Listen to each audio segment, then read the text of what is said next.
Hi, sorry for the slight delay. I've had a problem in updating the system for calibrating the data loggers and improving the graph and analysis. It's taking a bit more time than I thought it would do.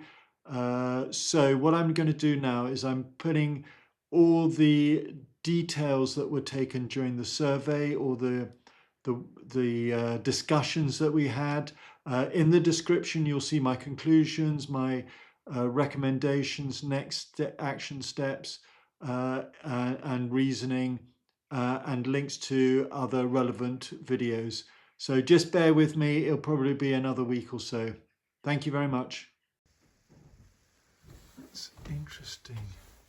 So the damp zone is around there. And it drops off quickly. It isn't brown, which tells me that it isn't penetrating. This is somewhat discoloured up here, but it's dry. I'm just going to use the surface meter reading, which is useful. And it is damp there. So that's just surface, i.e. condensation. But it is damp there.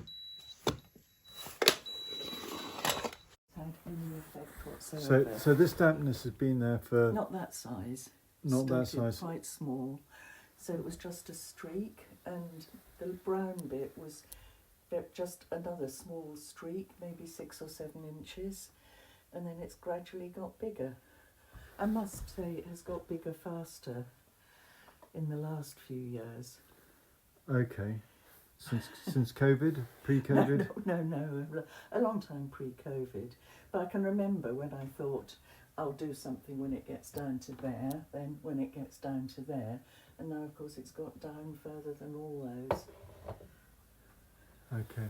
And you've had the roof replaced, you've had spent a lot of money sorting it out, and to no effect. I've had roofers up there.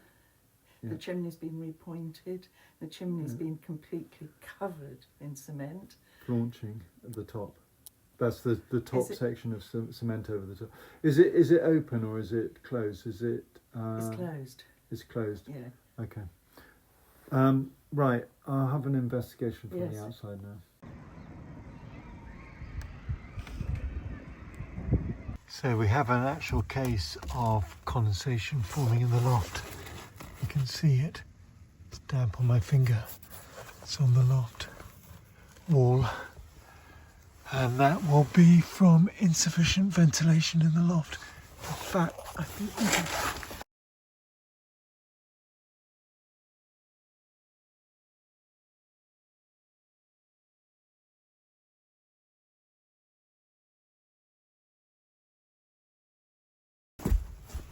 So it is possible that this condensation that I'm seeing here, which is just next to the chimney breast, let's see if I can, there's a chimney breast, and the damp zone is just basically down here, and this is where you're getting the condensation. It's all the way along here. It's cold. It's an external wall that's cold. But whether that's having a direct effect or possibly just an indirect effect. Funnily enough, the chairman of the PCA, the Property Care Association, once told me, the old chairman, not the current one, that he'd never seen interstitial condensation. Well, that's a very good example of it. He didn't believe in it. I guess a bit like I don't believe in rising damp, because I haven't seen it. So, let's clear that away a bit.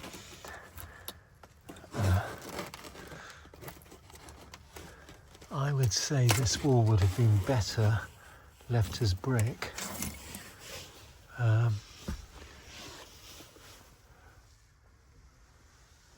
Anyway, we'll clear that away and we'll put insulation, and that should go a long way to solving the problem.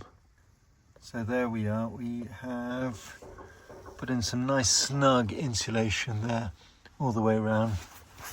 That will reduce the risk of interstitial, well, condensation forming above these, on the ceiling and the wall above. So I've put insulation into here as well. Oh yeah, I was going to move this pipe. It's a redundant pipe, so I'll just move it away from the wall. So I've moved this pipe. It's redundant. It's probably an old gas pipe, I think, but it's terminated at the end, so we know it's redundant. I've moved it so that if there is condensation forming on it, it'll just dribble down here. So here we've got two potentially unrelated damp issues. So there's also dampness at the base of the wall. Apparently that was only noticed recently. It doesn't mean that it wasn't there. Showing 100% at the base of the wall. So we go along here. Let's see what other damp meters.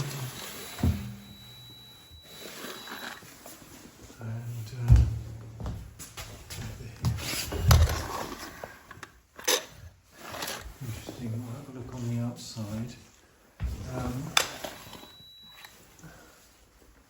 This used to be an old boiler.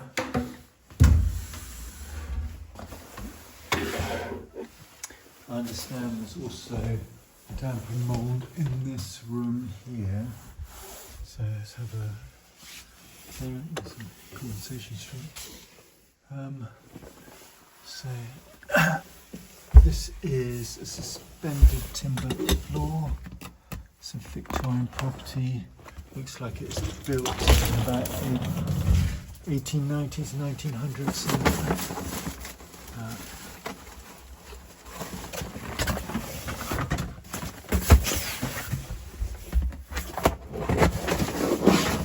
Okay, I'll put a probe in to look at that better.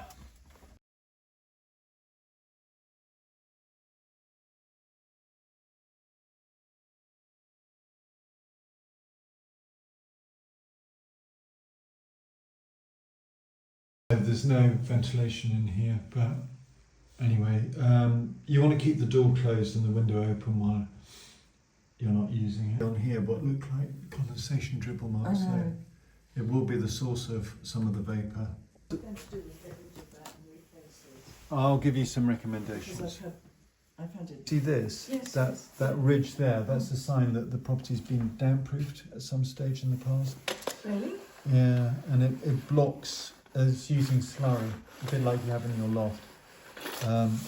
It blocks dampness. So, I mean, you know, some people will say that's a sign that it's working, but it's actually hiding the root cause, which can be moisture in the subfloor void or from the broken gully outside. Right, okay.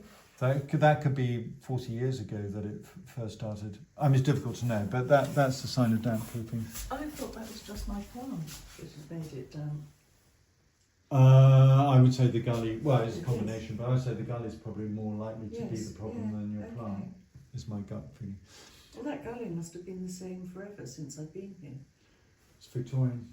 It goes back to, yes. you know. As I say, the easiest thing to do is put a U-bend in there and direct the water onto the road. And if you look around the roads, you'll see a lot of people have done that.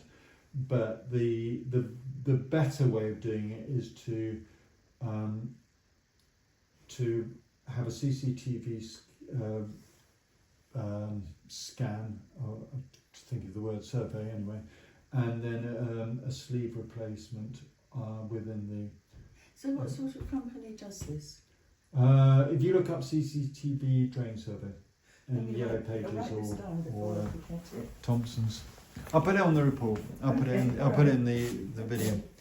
So when you have the two in combination, condensation and hygroscopic salts, condensation can cause the salts that are in the wall to dissolve into the water and then move to the evaporation zone, which is on the front of the wall, and it moves the hygroscopic salts. If you don't have a source of water, you don't have a trigger mechanism to move the hygroscopic salts. Things like condensation, leak, penetrating damp, those are the primary ones that will cause the movement of salts. Oh, and people replacing the plaster, replastering the wall.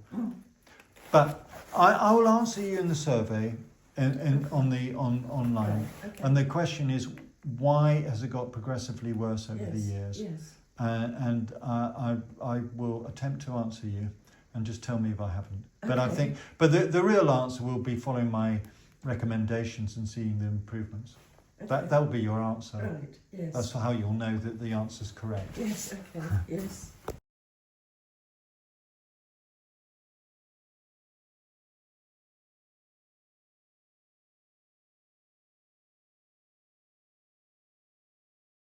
So that's 56, and that's a hygrometer probe.